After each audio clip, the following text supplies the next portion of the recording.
Se traiter en première classe comme un acte d'amour et de considération envers soi-même et envers autrui. Se donner les moyens de prendre soin de soi, de sa santé mentale et de son évolution personnelle. Tu peux accéder et offrir les meilleurs aspects de ta personne, sans souffrir et sans galérer. Tu as le droit de faire différemment, de décider de te traiter en première classe. Je vais t'en donner les clés. Et ensemble, on va dénouer les nœuds qui t'empêchent d'être une femme sereine, confiante et épanouie. C'est le moment de dépasser tes blocages et tes croyances limitantes. C'est ton moment pour faire évoluer ton mindset et ta gestion émotionnelle. Je suis Émilie Antoine, psychologue experte en mindset et en gestion émotionnelle. Je suis également la fondatrice de mapsyenlignechaismoi.fr et l'initiatrice du concept du challenge et de ce podcast, Se traiter en première classe. Parce que les femmes représentent la moitié de la communauté, éduquent et soutiennent la seconde moitié. Par conséquent, elles ont besoin de se traiter en première classe. Pas importante.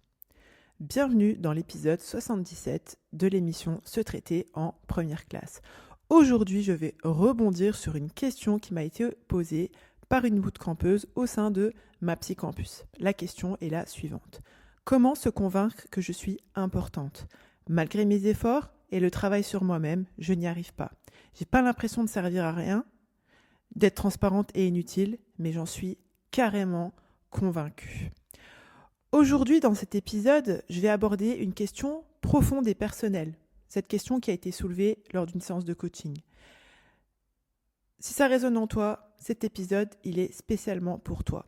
Dans cet épisode, je vais expliquer pourquoi, à un moment de sa vie, on a l'impression de ne pas être importante, pourquoi on a l'impression de pas être d'être transparente et d'être inutile.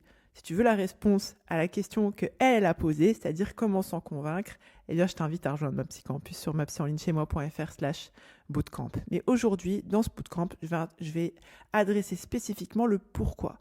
Pourquoi, à un moment donné, on peut avoir ce sentiment d'insignifiance.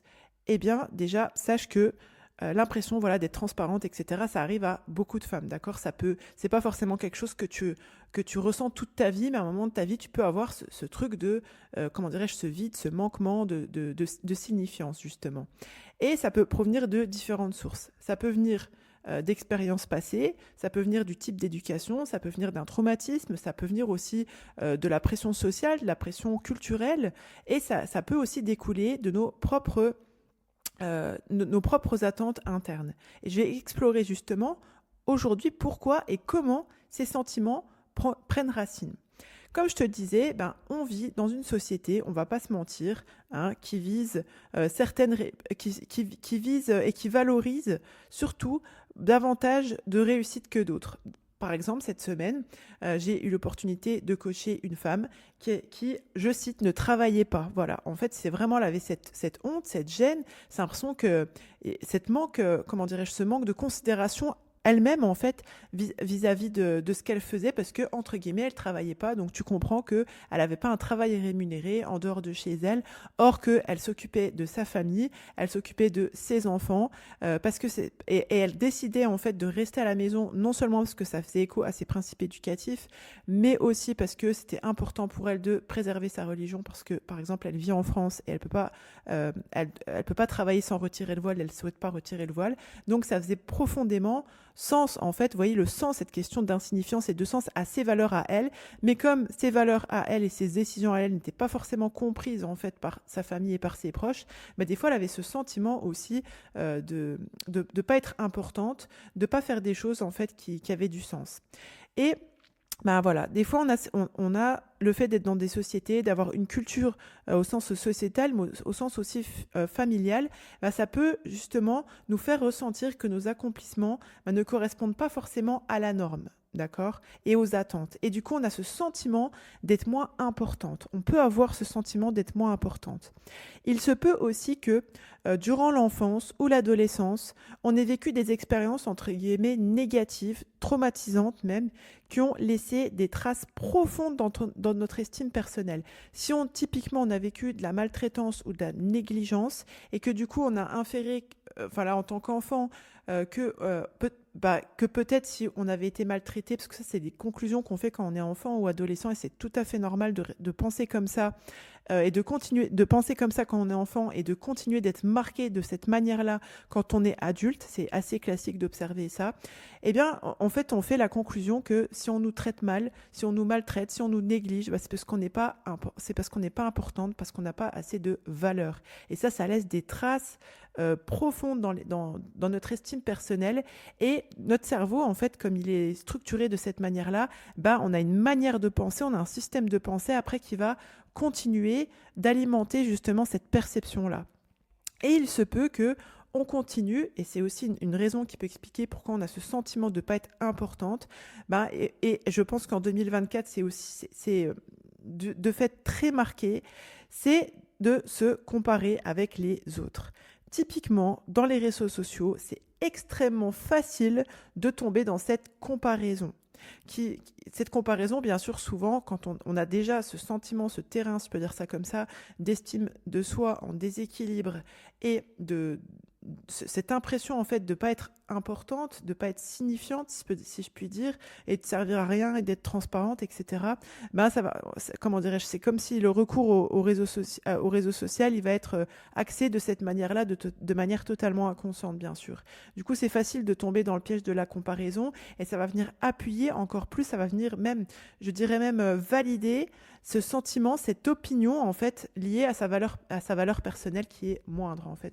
Autrement dit, tu penses que t'es pas importante, tu vas regarder peut-être les réussites entre guillemets des autres, et tu vas trouver que tu es encore moins importante que ce que tu pensais. Enfin voilà, ça va venir valider en fait cette idée que tu as.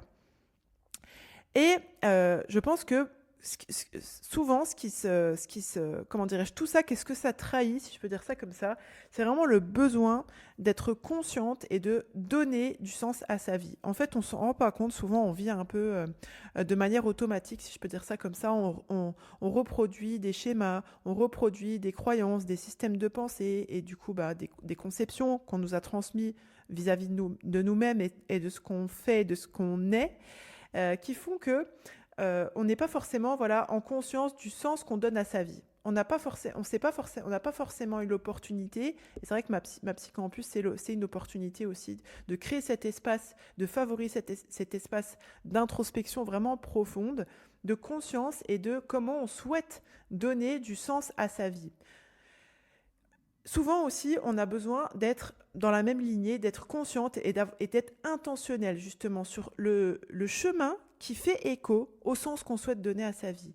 Et les actions qu'on décide de prendre pour justement sentir complètement que notre existence compte et a de l'impact. Et quand je dis avoir de l'impact, je ne suis pas en train de te parler forcément de trucs fous, entre guillemets, comme écrire un bouquin, je ne sais pas, écrire un livre, faire un TEDx, faire animer des conférences ou que sais-je, enfin, ce qui est un petit peu, comment dirais-je, courant considéré comme ayant de l'impact. Je considère que quand tu éduques tes enfants, quand tu les élèves au sens premier du terme, tu as déjà de l'impact. Quand tu rends service, tu prends soin de tes parents, tu prends soin de toi, tu prends soin de ton mari, tu prends soin de ta famille, tu prends soin de tes voisins, tu as de l'impact. Donc vous voyez, c'est déjà quelque chose qui est de pouvoir faire ça de manière consciente et intentionnelle en parallèle, si je peux dire ça comme ça, en cohérence avec nos ambitions, nos valeurs, nos principes profonds, ça aide vraiment en fait à venir montrer à son cerveau que oui, en fait, on est importante. Et j'ai même envie de te dire quelque chose, c'est que derrière ce ressenti, en fait, souvent de ne pas être importante, de, entre guillemets, servir à rien. Alors, je vais faire 50 000 parenthèses dans les parenthèses, mais vous commencez à me connaître. C'est déjà, moi, ce terme de servir à quelque chose, j'en suis totalement allergique. C'est-à-dire que pour moi, servir à quelque chose, c'est un objet. Je considère que c'est un objet qui sert à quelque chose. Après, je comprends, et c'est ce que je disais au bout de campus de ma psychampus hier, que souvent, quand on dit je sers à quelque chose, ce qu'on a en filigrane, en fait, derrière, ce dont on discute, si je peux dire ça comme ça, de manière plus ou moins consciente, c'est le sens vraiment qu'on veut donner à sa vie, à son existence. Et cette impression, voilà, d'avoir de l'impact, en fait. D'avoir pas de l'influence, mais d'être, ouais, je pense que c'est ça vraiment, c'est d'avoir de l'impact, de rayonner, si je peux dire ça comme ça. Et je pense que derrière, en fait, cette frustration qui est verbalisée ou qui est pensée, d'avoir l'impression de servir à rien, d'être transparent, d'être inutile, bah, je précise quand même que voilà, on est des êtres humains, et je vais bien appuyer sur le être humain. On n'est pas là pour servir à quelque chose sur Terre. On est là pour être, justement. Et dans cette même lignée, de la première parenthèse que j'avais ouvert à la base, c'est que la légitimité que tu as, et je voudrais vraiment que tu retiennes ça, et que si tu le savais déjà, je t'invite vraiment à le partager aux personnes qui ont besoin de l'entendre, c'est que la preuve, si je peux dire ça comme ça, que tu es légitime à exister, c'est bien que tu existes. On peut pas remettre ça en question en fait. Si tu es là, c'est que tu es légitime à être là. Et après, l'idée, c'est de pouvoir manager son état d'esprit, son bain émotionnel, comme j'aime à l'appeler, ses actions, ses résultats, dans un sens qui fait écho à cette légitimité-là, où toi, tu peux le ressentir profondément. Je continue. Je continue sur ce que j'étais en train de vous dire et je referme cette parenthèse et cette parenthèse qu'il y avait dans la parenthèse. Et l'idée, je pense, ce qui est vraiment important, comme je vous le disais, pour en revenir à mon point, c'est de répondre à ce besoin qu'on a d'être consciente et intentionnelle sur le chemin et les actions qu'on prend pour sentir vraiment, pour avoir conscience, pour embrasser pleinement que le fait que notre existence compte et a de l'impact. Parce qu'on va considérer que, de prime abord, elle est légitime, d'accord? Donc l'idée, tu vois, en tout cas quand on travaille là-dessus, sache que quand on travaille là-dessus, que ce soit en accompagnement individuel avec les psychologues de la team Ma Psy en ligne chez moi, ou que ce soit au sein du bootcamp Ma Psy Campus, donc si tu veux mettre ton nom sur la liste d'attente, tu peux te rendre sur mapsyenlinechez-moi.fr/bootcamp pour la version 2024 qui va bientôt sortir. L'idée, c'est vraiment de développer une acceptation, tu vois, avec une introspection qui est vraiment profonde, d'avoir une acceptation vraiment profonde, ancrée de toi-même, en pouvant non seulement considérer, mais aussi avoir aussi l'état d'esprit, la gestion émotionnelle, les actions qui te permettent de considérer tes ambitions, tes buts, tes besoins, tes valeurs, tes principes. Que tu puisses définir, atteindre tes objectifs personnels, des objectifs en fait qui renforcent justement ce sentiment d'importance. Parce que quand tu te poses cette question-là de pourquoi tu ressens ça, etc., ben, comme je t'ai donné les explications potentielles, et le comment, ça va être vraiment comme ça en fait, de travailler à envoyer ton cerveau dans la bonne direction pour pouvoir justement te réconcilier avec toi-même, ressentir cette paix, cette tranquillité, cette sérénité vis-à-vis de toi-même. Et ressentir cette importance et cette considération, bah, c'est vrai, comment dirais-je, c'est vraiment un processus qui est proactif, qui a besoin d'être mis en place pour pouvoir justement affirmer, alors faire ce que j'appelle de l'affirmation mentale, parce que souvent quand on parle de l'affirmation de soi, on envisage ça souvent vis-à-vis des autres en fait, et je pense que la première étape, et c'est l'objet de tout un module au sein de Ma Psy Campus, le module sereine et posée, de travailler justement à des tenants et aboutissants de ce module, c'est de travailler justement cette affirmation de soi mentale, parce que tout part de là.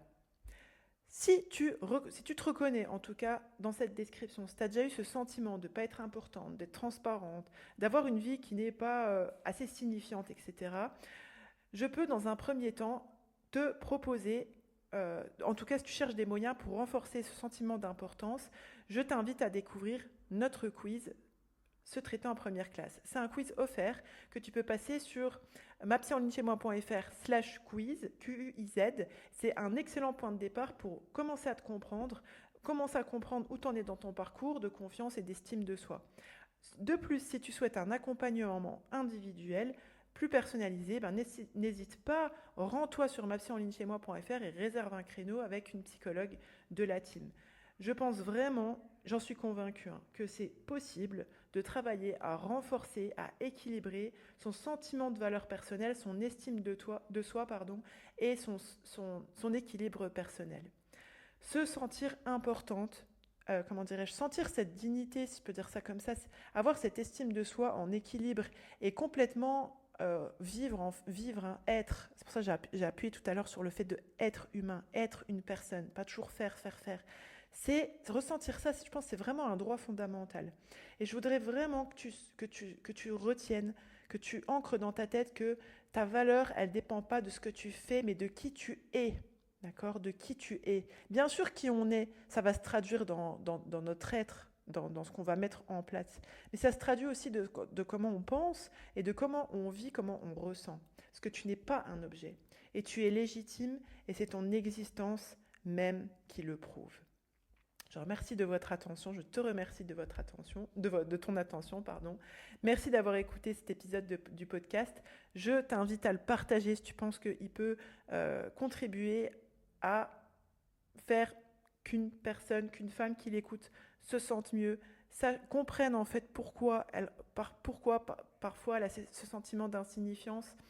Et je voudrais aussi remercier toutes les personnes, et même si tu ne l'as pas fait encore, merci, qui partagent avec nous leurs réflexions, qui laissent des commentaires, qui laissent des petits pouces levés sur leurs plateformes, des notes pour nous soutenir, qui partagent notre contenu.